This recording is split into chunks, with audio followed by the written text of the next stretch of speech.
Hello, welcome dear students in online class. I am Mahendra Singh, lecturer in English, Dungri विद्यापीठ बाड़मेर।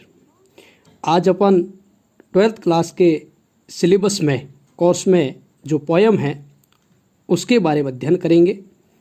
तो सबसे पहले अपन जो Nobel nature poem है, the noble nature, इसके बारे में अध्ययन करेंगे। नोबल नेचर का मतलब होता है उत्तम स्वभाव, अच्छा स्वभाव। तो इस प्रकार से it is not growing like a tree, एक पेड़ की तरह बड़ा होना, बढ़ना। इन बलक, बलक का मतलब होता है विशाल आकार में। डॉथ, डॉथ को अपन पढ़ेंगे does not make man better be, ये मनुष्य को बेहतर नहीं बनाता है। और स्टैंडिंग या फिर खड़े रहना, लॉन्ग एंड ऑक, लॉन्ग यानी लंबी अवधि तक, एंड ऑक, ऑक का मतलब होता है बलूत का पेड़। 300 ईयर यानी इसकी जो लाइफ स्पान होती है वो 300 वर्ष तक होती है, यानी ओक का पेड़ 300 वर्ष तक जिंदा रहता है, जीवित रहता है। टू फॉल, गिर जाता है। अ लॉग, एक लट्ठे की तरह। एट लास्ट यानी अंत में। ड्राई, सूख जाता है। बॉल्ड, पत्ती विहीन हो जाता है, यानी विदाउट लीव्स हो जाता है।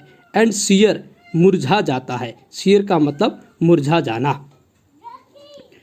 तो फर्स्ट जो 4 लाइन है, इस लाइन के अंदर जो पोएट ने बताया है वो एक बलूत का जो पेड़ होता है जिसकी लॉन्ग स्पान लाइफ होती है, और इनको महत्वहीन बताया गया है। लास्ट में जो 4 लाइन्स है इसमें a lily of a day, a lily of a day, lily का मतलब कुमुदिनी का फूल, ऑफ ए डे यानी एक दिन। इसकी जो लाइफ स्पान होती है वो एक दिन होती है, इसका जो जीवन काल होता है वो एक दिन का होता है। Is fairer far in may, is fairer यानी बहुत सुंदर होता है। फार इन मे यानी जो मई का मंथ होता है, मई का जो महीना होता है उसमें ये ब्लूम होता है, खिलता है। ऑल्दो, यद्यपि। इट फॉल, ये गिर जाता है। एंड डाई, मर जाता है। दैट नाइट, इन उसी रात, यानी जो कुमुदिनी का फूल होता है वो जिस दिन खिलता है उसी रात को ये जो इसका जीवन काल समाप्त हो जाता है। यानी कुल मिला के अपन ये कह सकते हैं कि जो कुमुदिनी का फूल होता है उसकी लाइफ स्पान, उसकी जीवन अवधि होती है वो एक दिन की होती है। इट वॉज द प्लांट, ये पौधा, कुमुदिनी का पौधा। And flower, full of light, ये प्रकाश, रोशनी का फ्लावर है, यानी इससे व्यक्ति के जीवन में रोशनी, प्रकाश फैल जाता है।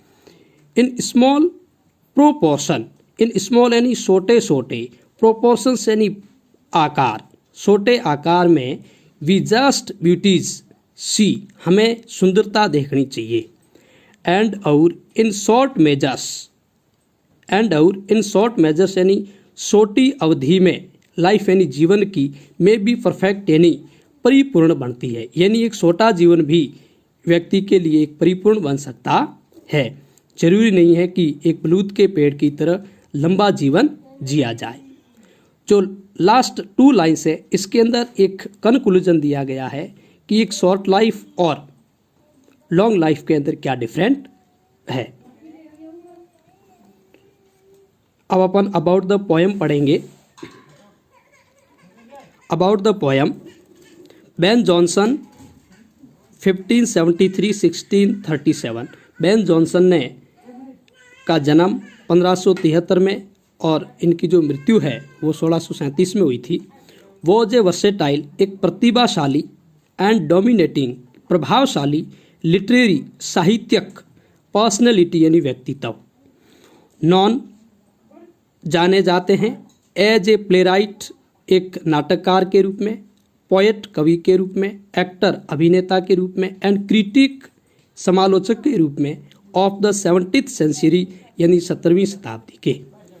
ही इज आइडेंटिफाइड, इनकी पहचान यानी इसको पहचाना जाता है फॉर इज ब्रिलियंट, इनकी प्रभावशाली या प्रतिभाशाली क्लासिकल परंपरागत एंड रियलिस्टिक कॉमेडी, एक वास्तविक यथार्थ हास्य के रूप में। हिज मेमोरेबल कॉमेडीज, इनकी जो कुछ याद रखने योग्य कॉमेडीज है वो है Volpone, the alchemist and the silent woman. The noble nature is a short lyric, noble nature एक छोटा सा गीत है कंपोज्ड बाय बेन जॉनसन, जिसकी रचना बेन जॉनसन के द्वारा की गई। इम्पार्टिंग, ये जो लिरिक है द नोबल नेचर प्रदान करता है, इम्पार्टिंग यानी प्रदान करता है ग्रेट, एक बहुत बड़ा meaning, earth and A message, एक संदेश टू ह्यूमैनिटी यानी मानवता के लिए, एक मानवता को एक बहुत बड़ा संदेश प्रदान करती है।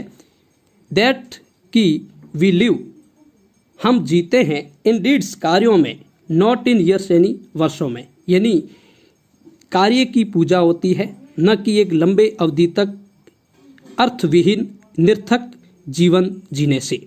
द पोएट, कवि, कॉन्ट्रास्ट, एक विरोधाभास बताता है, और विरोधाभास क्या है? अ मीनिंगलेस, एक अर्थविहीन, अनइम्प्रेसिव, अप्रभावशाली, लॉन्ग लाइफ एंड लंबा जीवन, एक अर्थविहीन और अप्रभावशाली लंबा जीवन। विद ए शॉर्ट लाइफ, एक संक्षिप्त छोटा जीवन, फुल ऑफ हेरोइक, फुल यानी पूर्ण, हेरोइक यानी साहसिक, एंड विर्ट्यूस, गुणवान, डीड्स यानी कार्य, यानी इसमें लॉन्ग लाइफ और शॉर्ट लाइफ के बारे में बताया गया है कि लॉन्ग लाइफ जो मीनिंगलेस होती है, अर्थहीन होती है, अनइम्प्रेसिव यानी अप्रभावशाली होती है, उनकी बजाय अपन को शॉर्ट यानी संक्षिप्त जीवन जीना चाहिए, लेकिन उसमें साहसिक कार्य होने चाहिए, गुणवान कार्य होने चाहिए। बाय ड्राइंग, लेते हुए, टू सिंबल्स, दो प्रतीक, फ्रॉम नेचर यानी प्रकृति से, कवि ने प्रकृति से दो प्रतीक लिए हैं। वो कौन से लिए हैं? एन ऑक, ऑक यानी बलूत का पेड़, लिली,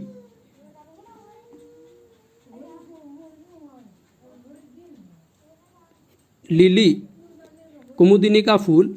जॉनसन वाइडली डिसेमिनेट्स, विस्तृत वर्णन करते हैं, दैट की the worth of human life, यानी मानव जीवन का जो महत्व, इज मेजर्ड, नापा जाना चाहिए, नॉट इन ईयर्स, अवधि से नहीं, बट बल्कि on the basis of achievement, यानी उपलब्धियों से आंका जाना चाहिए, नोबल एक्ट्स यानी उत्तम कार्यों से आंका जाना चाहिए, दैट जो लीव छोड़ता है, इम्प्रिंट्स, छाप, on the vast eternity of time, vast यानी विशाल, एटर्निटी यानी शाश्वतता, ऑफ टाइम यानी समय की शाश्वतता पर एक छाप छोड़ते हैं, जो अपन के द्वारा नोबल नेचर और जो अचीवमेंट की गई है।